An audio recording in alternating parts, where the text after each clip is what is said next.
ಇವತ್ತು ನಮ್ಮ ದೇಶದ ಭವಿಷ್ಯವನ್ನು ರೂಪಿಸೋದಕ್ಕೋಸ್ಕರ ನಡೀತಿರುವಂಥ ನಮ್ಮ ಲೋಕಸಭಾ ಚುನಾವಣೆ ಪ್ರತಿಯೊಬ್ಬ ಮತದಾರನ ಆದ್ಯ ಹಕ್ಕು ಇವತ್ತು ಮತವನ್ನು ಚಲಾಯಿಸುವಂಥದ್ದು.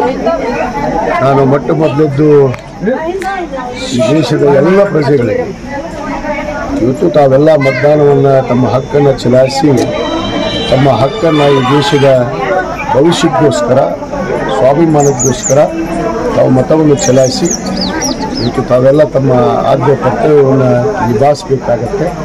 ಆ ನಿಟ್ಟಿನಲ್ಲಿ ಇವತ್ತು ನಾನು ಕೂಡ ನನ್ನ ಹುಟ್ಟೂರಾದಂಥ ಅವರ್ಗಿ ಗ್ರಾಮದಲ್ಲಿ ಇವತ್ತು ನಾನು ಕೂಡ ಮತದಾನವನ್ನು ಮಾಡಿದ್ದೇನೆ. ಅದರಂತೆ ಎಲ್ಲರಿಗೂ ಕೂಡ ನಾನು ವಿನಂತಿ ಮಾಡಿಕೊಡ್ತೇನೆ, ತಾವೆಲ್ಲರೂ ಮತದಾನದಿಂದ ದೂರ ಉಳಿಯುವಂಥ ಕೆಲಸ ಆಗಬಾರ್ದು. ನಮ್ಮ ಫಂಡಮೆಂಟಲ್ ರೈಟ್ ಪ್ರತಿಯೊಬ್ಬ ಪ್ರಜೆಗೆ ಆ ಒಂದು ತಮ್ಮ ಹಕ್ಕನ್ನು ತಾವು ಯಾವುದೇ ಕಾರಣಕ್ಕೆ ವಂಚನೆ ಮಾಡಬಾರ್ದು. ಅದಕ್ಕೆ ತಮ್ಮ ಹಕ್ಕನ್ನು ಚಲಾಯಿಸಿ ಮತದಾನವನ್ನು ನೀಡಿ ಈ ದೇಶದ ಭವಿಷ್ಯವನ್ನು ಇವತ್ತು ರೂಪಿಸುವಂಥದ್ರಲ್ಲಿ ತಮ್ಮ ಮತ ಇವತ್ತು ಬಹಳ ಅಗತ್ಯ ಆಗಿದೆ. ಅದಕ್ಕೆ ತಾವು ಮತದಾನವನ್ನು ಮಾಡಿರಿ ಅಂತೇಳಿ ತಮ್ಮ ಎಲ್ಲರನ್ನು ನಾನು ವಿನಂತಿ ಮಾಡ್ತೀನಿ.